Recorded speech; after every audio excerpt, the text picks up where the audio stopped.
June 6, 1944. 9:37 a.m. Berghof, Hitler's Alpine retreat, Bavaria. The sound was silence. Not the peaceful quiet of a mountain morning, but the heavy, oppressive silence of men who knew they carried catastrophic news and feared delivering it. General Oberst Alfred Jodl stood outside Adolf Hitler's bedroom door at the Berghof, a leather dispatch case under his arm, his face ashen. Beside him, General Feldmarschall Wilhelm Keitel shifted his weight nervously. Both men had been awakened before dawn with urgent communications from France. Both had spent the last 3 hours trying to confirm the reports before disturbing the Führer. The confirmation had finally arrived 15 minutes ago via encrypted teletype from Oberkommando West. The reports were accurate. The invasion had begun, and at one of the landing beaches, something impossible was happening. The Canadians were already through the coastal defenses. Jodl knocked softly on the heavy wooden door. No response. He knocked again, louder. From inside came Hitler's voice, thick with sleep and the cocktail of medications his personal physician injected him with each evening. Was ist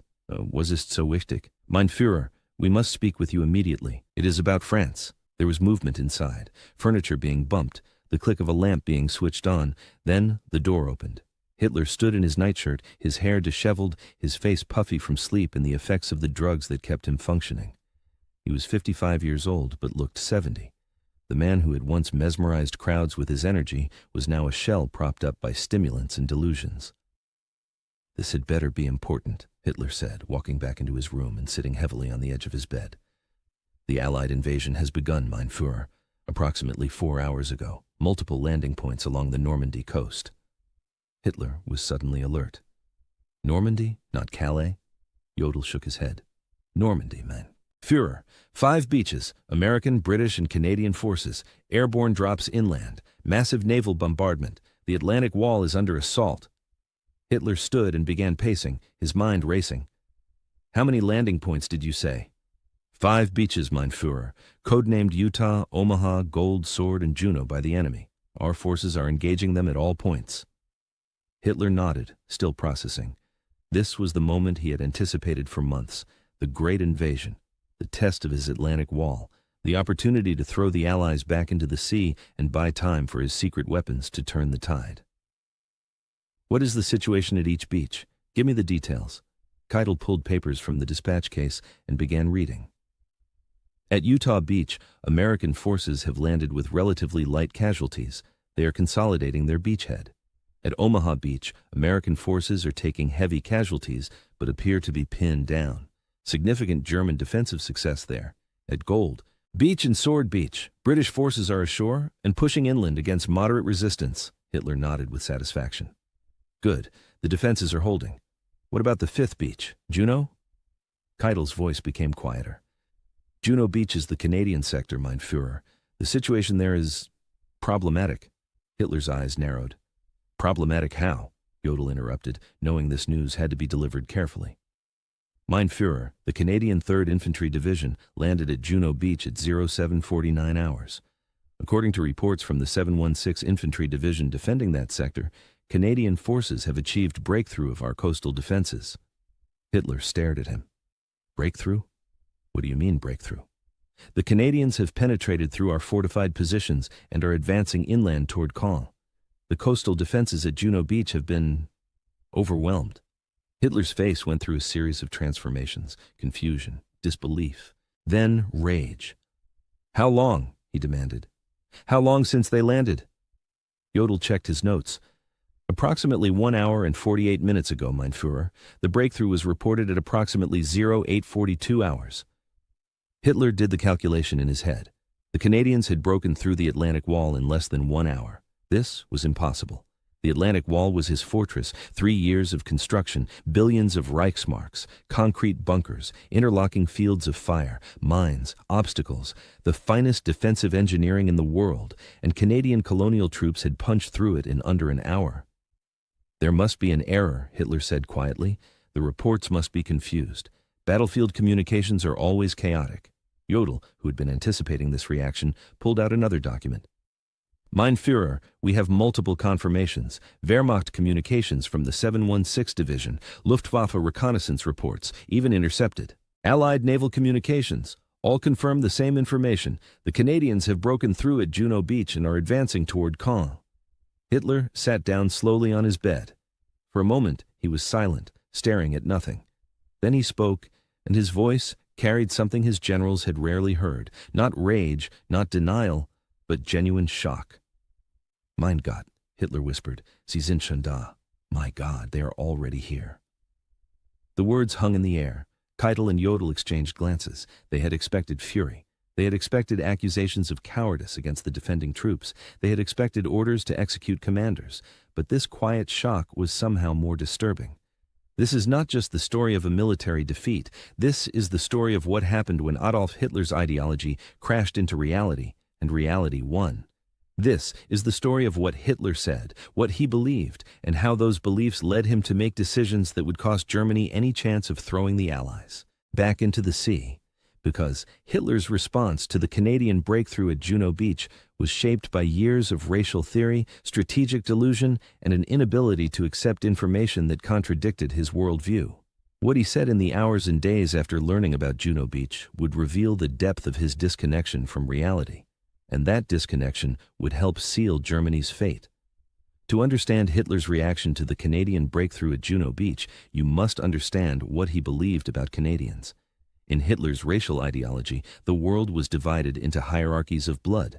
Germans occupied the highest tier, the master race destined to rule. Below them were other Nordic peoples, acceptable as allies or subjects. Below them were Slavs, fit only for slavery. And at the bottom were Jews and other races marked for extermination. But where did Canadians fit? Hitler had given this question almost no thought. Canada was not a nation in his conceptual framework. It was a British colony, a frozen wilderness inhabited by farmers of British and French stock. In Hitler's mind, Canadians were at best second-rate British troops. The real British forces, those from the home islands, possessed some martial capability derived from their Nordic blood. But colonials? Canadians who had never even seen the motherland? They were deluded, weakened by distance from the source. Hitler expected nothing from them. When his intelligence services provided assessments of Allied forces in early 1944, Hitler barely listened to information about Canadian divisions. He focused on American units because American industrial power concerned him. He focused on British units because Britain had proven stubborn in defense. But Canadian units? They were background noise, colonial formations that would fold under pressure. This contempt was not unique to Hitler. Much of the German high command shared it. But Hitler's contempt was absolute because it was rooted in ideology rather than military assessment. To Hitler, Canadian military capability was determined by blood and geography, not by training or leadership. And so when he received the first reports of the invasion on the morning of June 6th, he was prepared for American and British breakthroughs. He was not prepared for Canadians to achieve the deepest penetration of the day. After Hitler's initial shock wore off, his strategic mind began working. He stood and began pacing his bedroom, gesturing as he spoke. The breakthrough at Juno Beach must be contained immediately. The Canadians have penetrated our defenses through luck or through weak defenders. They must be driven back before they can exploit their position. Jodl spoke carefully. Mein Führer, the Canadians are already several kilometers inland. To drive them back will require panzer reserves. Hitler turned on him. Then release the panzers. The 12th SS Panzer Division is positioned near Caen. Send them immediately to crush the Canadian penetration, Keitel intervened. Mein Führer, the release of panzer reserves requires your personal authorization. The standing orders place them under your direct control. Hitler waved his hand impatiently. Then I authorize it now. Send the 12th SS against the Canadians at Juno Beach. Destroy them. Drive them back into the sea. This was Hitler's first major decision in response to the invasion, and it was shaped by his contempt for Canadian forces. He assumed that elite SS troops would easily defeat colonial soldiers. He assumed the Canadian breakthrough was temporary, the result of weak defenders rather than strong attackers. And so he committed his reserves based on assumptions rather than intelligence. But the authorization to move the 12th SS Panzer Division would take hours to communicate and more hours to execute.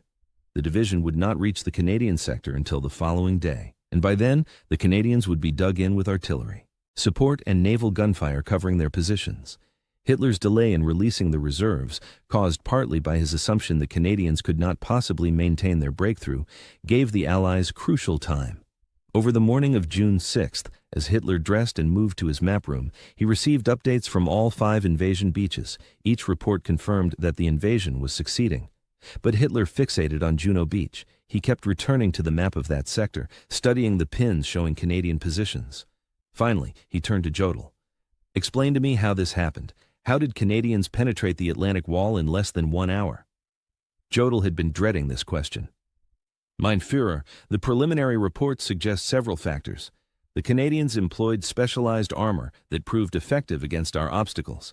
They attacked with exceptional aggression, and the defending forces of the 716 Division were not at full strength." Hitler seized on the last point. Not at full strength. Why not? The 716 Division is a static coastal defense formation, mein Führer. It includes many Osttruppen and older soldiers. It is not a frontline combat division. Hitler's face darkened.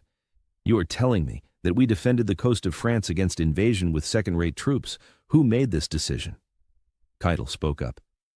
"Mein Führer, the defensive deployments were made according to estimates of where the invasion would occur. The strongest forces were positioned at Pas-de-Calais, where we believed the main blow would fall. Normandy was considered a secondary threat." Hitler turned on both generals, his voice rising. "And now we discover that Normandy is not a secondary threat. Now we discover that even Canadians can break through when facing inadequate defenders." This was Hitler's pattern. When reality contradicted his expectations, he blamed subordinates rather than questioning his own assumptions. The Canadians had succeeded not because they were capable, but because German defenders were weak. By midday on June 6th, Hitler had received more detailed reports from Juno Beach. These reports included information about Canadian tactics, the specialized armor they employed, and the speed of their advance. Hitler read these reports with growing agitation. One passage in particular caught his attention. A German observer described Canadian infantry advancing under fire without pausing to consolidate positions, pushing through German defenses with what the report called reckless aggression. Hitler put down the report and looked at his assembled staff. Reckless aggression, that is what defeated our defenses, not skill, not superiority. Reckless aggression. The Canadians attacked like madmen, and our defenders were not prepared for such suicidal tactics. This interpretation allowed Hitler to maintain his worldview. The Canadians had not won through competence. They had won through recklessness that happened to succeed against weak defenders. It was luck, not capability. Jodl, reading the same reports, had reached a different conclusion. The Canadians had executed a near-perfect amphibious assault. But he knew better than to contradict Hitler when the Führer had constructed an explanation that preserved his beliefs. By evening on June 6th, Hitler had moved from his bedroom to the full situation room at Berghof. The map of Normandy dominated one wall, colored pins showing the positions of German and Allied forces. The Canadian penetration at Juno Beach was unmistakable, a deep salient pushing toward Caen. Hitler stood before this map for long minutes, studying it. Finally, he made a statement that revealed his thinking. "The breakthrough at Juno Beach is the most dangerous development of the invasion, not because the Canadians are formidable, but because they have created a gap that the British and Americans will exploit. We must close this gap immediately." This assessment was both right and wrong. Hitler was correct that the Juno breakthrough represented a dangerous opportunity for Allied exploitation, but he was wrong about why it mattered. The Canadians themselves were the threat, not just the gap they had created. Their continued advance would threaten Caen, the critical road junction that dominated the entire Normandy sector. Hitler's obsession with closing the gap rather than preparing to defend against Canadian exploitation showed his failure to understand the true threat. Over the next 24 hours, Hitler issued a series of orders based on his misunderstanding of the Canadian capability. He ordered the 12th SS Panzer Division to counterattack and drive the Canadians back to the beaches. He ordered the defenders at Juno Beach to hold at all costs and prevent further Canadian advances. He ordered Luftwaffe strikes concentrated on the Canadian sector. All of these orders were tactically reasonable, but they were based on the assumption that the Canadians could not sustain their offensive, that they would break under pressure from elite German forces, that their initial success was an anomaly. These assumptions were wrong, and Hitler's refusal to consider that they might be wrong would cost Germany the Battle of Normandy. On June 7th, D+1, Hitler received reports that the 12th SS Panzer Division had engaged Canadian forces near the villages of Authie and Buren. The initial reports were optimistic. The SS troops had launched aggressive counterattacks. Canadian units had been forced to halt their advance and defend their positions. Hitler, reading these reports at midday, showed satisfaction. "You see, Elite German troops against colonial soldiers. The Canadians have stopped. They are defending. Soon, they will be pushed back. But as the day progressed, subsequent reports painted a different picture. The Canadians had not been routed. They had established strong defensive positions. They were being supported by naval gunfire from destroyers offshore. Canadian artillery was proving highly effective. The SS troops were taking significant casualties. By evening on June 7th, it was clear that the counterattack had failed to drive the Canadians back. The front lines had stabilized, with Canadians holding positions several kilometers inland from Juno Beach. Hitler's reaction to this news revealed his deepening frustration. The 12th SS Panzer Division is one of our finest formations. How can they be stopped by Canadians? Jodl provided a careful answer. Mein Führer, the Canadians are receiving substantial support from naval gunfire and air power. The SS troops are fighting bravely but are at a disadvantage. Hitler seized on this explanation. So the Canadians are not winning through their own capabilities. They are winning through material superiority provided by the Americans and British. This confirms what we have always known. Colonial troops cannot stand against German soldiers in equal combat. This interpretation became Hitler's framework for understanding the entire Normandy campaign. German defeats were not due to Allied competence, but to Allied material superiority. This framework had some truth to it. The Allies did possess overwhelming material advantages, but it also blinded Hitler to the reality that Allied forces, including the Canadians, were fighting with skill and determination that matched or exceeded German capabilities. Over the following days, as the Battle of Normandy developed, Hitler's fixation on the Canadian sector continued. He received daily updates on the fighting around Caen, where Canadian forces were engaging multiple German divisions. The reports consistently showed that the Canadians were holding their ground, repelling German counterattacks, and slowly expanding their positions. Each report frustrated Hitler more. On June 10th, he made a statement to his military staff that was recorded in multiple sources. The Canadians at Juno Beach have proven to be more stubborn than expected. This is not due to their quality as soldiers, but to their desperation. They know they have nowhere to retreat. They are fighting with the desperation of cornered animals. This explanation preserved Hitler's racial ideology. The Canadians were not brave or skilled. They were desperate. It was a subtle but important distinction in Hitler's mind. On June 12th, Hitler held a conference with his senior commanders to discuss the overall situation in Normandy. When the discussion turned to the Canadian sector, Hitler made a comment that revealed his continued miscalculation. The Canadian forces at Juno Beach are overextended. Their supply lines are vulnerable. They have advanced too far too quickly. If we can cut them off from the beaches, they will collapse. This assessment was based on Hitler's assumption that the Canadians had attacked recklessly without proper logistical planning. But the reality was that Canadian forces were being supplied effectively through Juno Beach, which they had secured on D-Day. Hitler's belief that they were overextended led him to authorize attacks aimed at cutting Canadian supply lines rather than defending against Canadian advances. These attacks failed and cost German forces casualties they could not afford. By mid-June, Hitler's generals were becoming increasingly concerned about his focus on the Canadian sector. General Feldmarschall Erwin Rommel, commanding German forces in Normandy, tried to explain the broader situation. Mein Führer, while the Canadian sector is important, we face serious threats across the entire front. American forces are breaking out of the Cotentin Peninsula.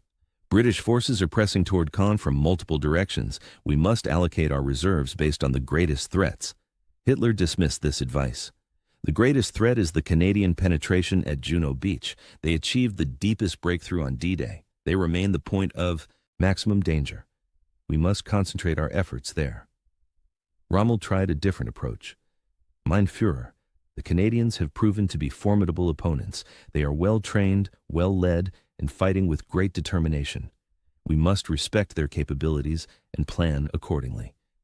Hitler's response was sharp. I will not respect the capabilities of colonial troops. They have achieved temporary success through luck and material superiority. When we counterattack in force, they will break. This exchange, recorded in Rommel's papers, showed the fundamental disconnect between Hitler's ideological beliefs and battlefield reality. Rommel, who had fought the Canadians for 2 weeks, understood they were dangerous opponents. Hitler, hundreds of kilometers away at Berghof, clung to beliefs that bore no relation to observed facts. Throughout late June and into July, Hitler continued to receive reports about Canadian operations. Each report confirmed that Canadian forces were maintaining pressure on the German defenses around Caen. They were conducting aggressive attacks, they were coordinating effectively with British forces, they were inflicting heavy casualties on German defenders. Hitler's response was to continually reinterpret these reports through his ideological lens. On June 23, when informed that Canadians had captured Carpiquet airfield after days of brutal fighting, Hitler's comment was dismissive. The Canadians required days of fighting to take a single airfield. This proves they lacked the offensive capability for rapid operations. The fact that the Canadians had taken the airfield at all against determined SS opposition did not register as significant to Hitler. By early July, Hitler's generals had largely stopped trying to educate him about Canadian capabilities. They understood he would not accept information that contradicted his beliefs. Instead, they managed the battle as best they could while allowing Hitler to maintain his delusions. But Hitler's delusions had consequences. His refusal to acknowledge Canadian effectiveness led him to make poor strategic decisions. He kept elite formations fixed in the Canadian sector, waiting for the collapse that never came. He authorized counterattacks aimed at exploiting supposed Canadian weaknesses that did not exist, and he refused to consider withdrawing to better defensive positions because that would admit that the Canadians had won the Battle of the Beaches. On July 8, Canadian and British forces launched Operation Charnwood, a major offensive aimed at capturing Caen. The attack involved heavy bombing, massed artillery, and coordinated assaults by multiple divisions. After days of brutal fighting, Allied forces captured the northern half of Caen. Hitler's response to this defeat was revealing. When informed that Caen had fallen, he immediately asked which forces had been primarily responsible. When told that both British and Canadian forces had participated, Hitler nodded. The British forces captured Caen, the Canadians merely assisted. This is as expected. Colonial troops can follow but cannot lead. This interpretation ignored the fact that Canadian divisions had done much of the heavy fighting and taken proportionally higher casualties than British units, but it allowed Hitler to maintain his worldview. By mid-July, as the Battle of Normandy ground into a stalemate, Hitler's attention began to shift to other fronts. The Soviet summer offensive in the east was threatening to collapse the entire German position in Poland. American forces were breaking out of the Normandy hedgerows. The attempt on Hitler's life on July 20th temporarily consumed his attention. But even as his focus moved elsewhere, Hitler never revised his assessment of Canadian forces. In his mind, they remained lucky colonials who had achieved temporary success through circumstance rather than capability. In early August, Canadian forces launched Operation Totalize, a massive armored thrust toward Falaise. This operation involved innovative night attacks, massive bombing, and sophisticated coordination between armor and infantry. The Canadians advanced several kilometers before German reserves managed to slow the attack. When Hitler learned about Totalize, his comment to his staff was predictable. The Canadians are attempting to copy German blitzkrieg tactics, but they lack the skill and training to execute such operations effectively. Their attack has already stalled. This proves that colonial troops cannot conduct mobile warfare.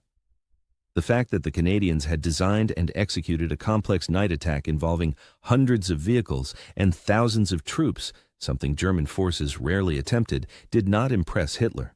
He saw only that the attack had not achieved breakthrough, not that it had advanced further than expected against strong opposition. By late August, as the Allies encircled German forces in the Falaise pocket, Hitler's perception of the Battle of Normandy had solidified into a narrative that protected his ideology. Germany had not been defeated by superior Allied forces. Germany had been defeated by Allied material superiority, by the cowardice or incompetence of German commanders, and by various contingencies that prevented proper German responses. In this narrative, the Canadians played a minimal role. They were background characters who had achieved some local successes but were not strategically significant. This narrative ignored reality. The Canadians had achieved the fastest breakthrough on D-Day. They had held the critical Caen sector against repeated German counterattacks. They had fought with casualty rates that exceeded most other Allied formations. They had contributed significantly to closing the Falaise pocket. But acknowledging these facts would have required Hitler to admit that his racial theories were wrong. that colonials from Canada could fight as effectively as any troops in the world. That blood and geography did not determine military capability. Hitler could not make these admissions. His entire worldview, his entire justification for the Nazi project, rested on racial hierarchy. If Canadians could fight as well as Germans, then perhaps Slavs could too. And if Slavs were not inferior, then the entire Eastern Empire built on their enslavement was unjustified. The Holocaust itself rested on the premise that certain peoples were not merely different, but inferior, subhuman, deserving of extermination. Admitting that Canadians were effective soldiers would not directly challenge the Holocaust, but it would challenge the framework of racial thinking that made the Holocaust possible. And so, Hitler clung to his beliefs about Canadian incompetence, even as those beliefs became increasingly detached from reality. In September 1944, as Allied forces liberated Paris and drove toward the German border, Hitler's staff prepared a comprehensive analysis of the Normandy campaign. This analysis, intended for Hitler's review, included detailed assessments of Allied forces and their performance. The section on Canadian forces was frank and professional. It acknowledged that Canadian troops had performed exceptionally well, that they had shown aggression and determination, and that they had been among the most effective Allied formations in Normandy. Hitler read this assessment and rejected it. He wrote in the margin, "This analysis gives too much credit to colonial forces. The Canadian performance was adequate at best and primarily due to material advantages. This section should be rewritten to reflect reality." The staff officers who had prepared the analysis were instructed to revise it, to downplay Canadian contributions. The revised version, which removed most positive references to Canadian forces, was the version that entered German military records. This incident showed how Hitler's ideological control extended even to historical documentation. He was not content with denying reality and real-time decision-making. He wanted the historical record to reflect his beliefs rather than facts. In October 1944, Canadian forces were fighting through the Netherlands, clearing the approaches to Antwerp in the brutal Battle of the Scheldt. German defenders in that sector sent regular reports describing the intensity of Canadian attacks and the difficulty of holding positions against them. Hitler's response to these reports was to blame German defenders for insufficient resolve rather than credit Canadian attackers for their effectiveness. On October 15th, when a German division commander in the Scheldt sent a report describing Canadian tactical sophistication and aggressive leadership, Hitler's comment was withering. This commander is making excuses for his own failures by praising the enemy. He should be relieved for defeatism. The commander was indeed relieved, though not primarily for his comments about the Canadians. The message to other German commanders was clear. Do not acknowledge enemy competence. Attribute defeats to your own failings rather than to enemy strengths. By November 1944, Allied forces were approaching the German border. The Normandy campaign was long over, but Hitler continued to reference it in his discussions with military leaders, and his references consistently minimized or ignored Canadian contributions. In one conference in mid-November, Hitler lectured his generals on lessons from Normandy. He discussed American material superiority, British caution, and German command failures. Canadians were mentioned once in passing as colonial forces that played a supporting role to British operations. This characterization would have astonished anyone who had actually fought in Normandy and witnessed Canadian operations firsthand. But it was consistent with Hitler's need to preserve his ideological worldview. In December 1944, during the Ardennes offensive, Hitler made a statement that revealed his continued adherence to racial thinking. When discussing why he had not positioned forces to defend against potential Canadian attacks from the north, Hitler told his staff, "Canadians lack the capability for major offensive operations in winter. We need not concern ourselves with them." This assessment proved correct, not because Canadians lacked capability, but because Allied strategy positioned Canadian forces in a different sector. But Hitler interpreted the absence of a Canadian offensive as validation of his beliefs about their limitations. In the final months of the war, as Germany collapsed, Hitler's statements about Allied forces became increasingly bitter and delusional. But his characterization of Canadians never changed. They remained, in his mind, second-rate colonial troops who had achieved temporary success through circumstances beyond their control. When Hitler committed suicide in his Berlin bunker on April 30, 1945, He died believing his racial theories were correct despite all evidence to the contrary. The Canadian breakthrough at Juno Beach, which should have challenged those theories on the very first day of the invasion, had been dismissed, reinterpreted, and ultimately ignored. Hitler's exclamation on the morning of June 6th, "Mein Gott, sie sind schon da," was a moment of shock when reality briefly penetrated his ideological barriers.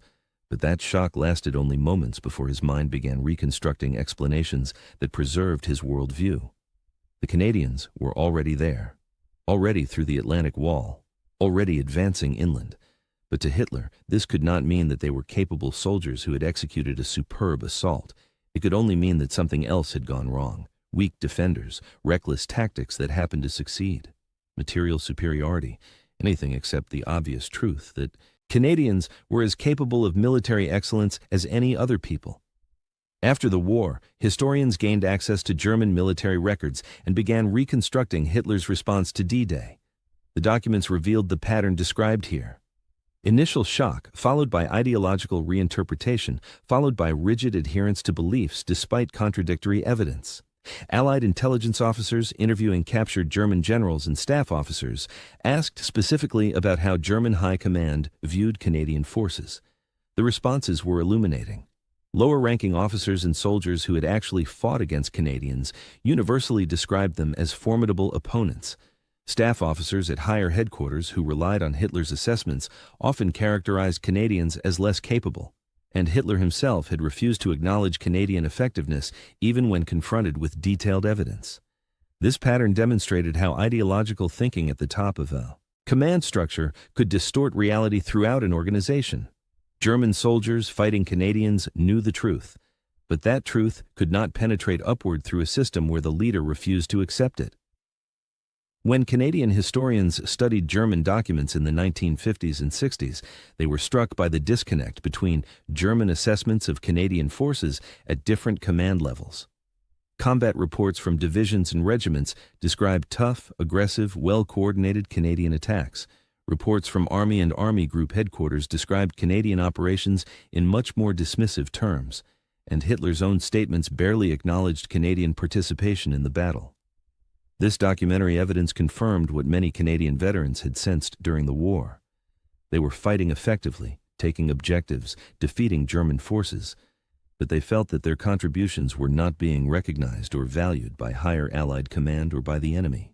The discovery of Hitler's dismissive statements about Canadian forces prompted mixed reactions in Canada. Some felt vindicated that Hitler had underestimated them, seeing it as proof that they had surprised and defeated an enemy who thought they were inferior. Others felt that the persistent Allied undervaluation of Canadian contributions was partly rooted in similar prejudices, even if less explicitly racist than Hitler's worldview.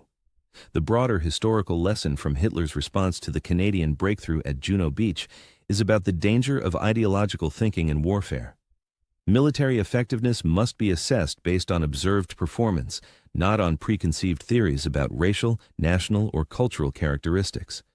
Hitler's racial ideology prevented him from accurately assessing threats, properly allocating resources, and learning from battlefield experience. These failures contributed directly to German defeat. If Hitler had acknowledged on June 6 that the Canadians had executed a superb assault and represented a serious threat, he might have made different decisions. He might have released reserves more quickly. He might have positioned forces differently. He might have developed better defensive strategies. Whether these different decisions would have changed the outcome of the Normandy campaign is debatable. Allied material superiority was enormous, but Hitler's ideological blindness certainly made German defeat faster and more complete than it needed to be. The Canadian breakthrough at Juno Beach in 53 minutes was a military achievement that deserved recognition. That Hitler failed to recognize it, that he spent the rest of the war denying it, tells us more about Hitler's failures as a leader than about Canadian capabilities. What Hitler said when Canada stormed through Juno Beach was ultimately less important than what he refused to say. He refused to say that the Canadians were excellent soldiers. He refused to say that they had achieved something remarkable. He refused to say that his expectations had been wrong and his defenses inadequate. And that refusal, that inability to acknowledge reality when it contradicted ideology, was one of many factors that led to Nazi Germany's destruction. The Canadians broke through the Atlantic Wall in 53 minutes. Hitler spent the rest of his life denying what that meant, and in that denial lay a lesson about the ultimate fate of all ideologies that place belief above evidence. They shatter upon contact with reality. The 3rd Canadian Infantry Division was the hammer. Hitler's racial ideology was the glass, and on June 6, 1944, the hammer fell.